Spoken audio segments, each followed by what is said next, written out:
নমস্কার, আমার চ্যানেলে সবাইকে জানাই স্বাগতম। আজকে আমি আবারও তবলা ও বায়া ড্রয়িং নিয়ে এসে গিয়েছি।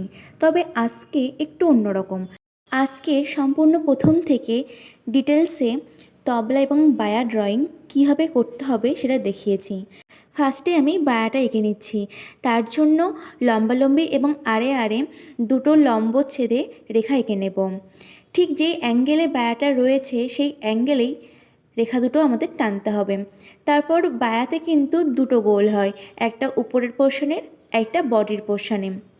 উপরের যে সারফেসটা সেটা আগে ভালো করে রাউন্ড করে এঁকে নিচ্ছি, আর তারপরে যেই রেখাগুলো আমাদের প্রয়োজন নেই সেই লাইনগুলো আমরা ইরেজ করে নেব। আর তারপর এই যে নিচে বডির যে মেন পোর্শন সেটা আঁকা হচ্ছে। বডিটা যেহেতু রাউন্ড হয় তাতে একদম পুরো বেসিক যে রাউন্ডটা সেই রাউন্ডের শেপটা দিয়ে নেব। তারপরে যে সাইডে যতটা পরিমাণ ব্যাকা আছে বা যতটা একটু ওভাল হবে, এক একটা বায়া এক এক রকম সাইজের হয়, এক এক রকম মডেল থাকে। যে মডেলটা আপনারা চুজ করবেন সেটা যে যেরকমটা ঠিক আছে সেরকম একটা শেপ দেওয়ার চেষ্টা করবেন। আর তারপরে এখানেও ঠিক অপ্রয়োজনীয় যে লাইনগুলো আছে সেগুলো ইরেজ করে নেওয়া হবে। আর সবসময় ইরেজ করার পরে একটা ফাইনাল লাইন এঁকে নিতে হবে। আর তারপরে এটা তো আমার বেসিক তো গেল ড্রয়িংটা, কিন্তু এর সাথে যে ছোটোখাটো আরও অনেক পার্টস থাকে সেই পার্টগুলো আমি এবার এঁকে নিচ্ছি। এবার যেই ছোট ছোট পার্টগুলো আঁকবো সেটা কিন্তু খুব নিখুঁতভাবে আঁকবো, কারণ আপনি যেই ছবিটাই পছন্দ করুন না কেন আঁকার জন্য, সেই প্রতিটা ছবিরই কিন্তু এই ছোট ছোট বিষয়গুলোই ছবিটার সৌন্দর্য আরও ফুটিয়ে তোলে। তাই খেয়াল রাখবেন সব সময় এই ছোট বিষয়গুলোতেই বেশি মনোযোগ দেওয়ার। আর ঠিক এই সেম প্রসেসেই আমার কিন্তু তবলাটাও আঁকা কমপ্লিট। এবারটা আমি রং শুরু করব। তার জন্য এই যে আমার তুলি লাগবে, কেমেলের ওয়াটার কালার আমি নিয়েছি, ট্রে, আর এই যে ইরেজ করে নেব। এবার ডিপ যেই লাইনগুলো এঁকেছিলাম সেগুলো ইরেজ করে একটু হালকা করে নিলাম। এবার রং শুরু করব।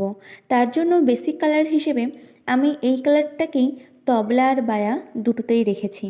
এই কালারটা শুকিয়ে যাওয়ার পরে বায়াতে আমি খয়েরি কালারটা দিয়েছি একটু ডিপ শেড হিসেবে, আর তবলাতে তার থেকেও আরেকটু যে ডার্ক শেডটা সেটা দিয়েছি।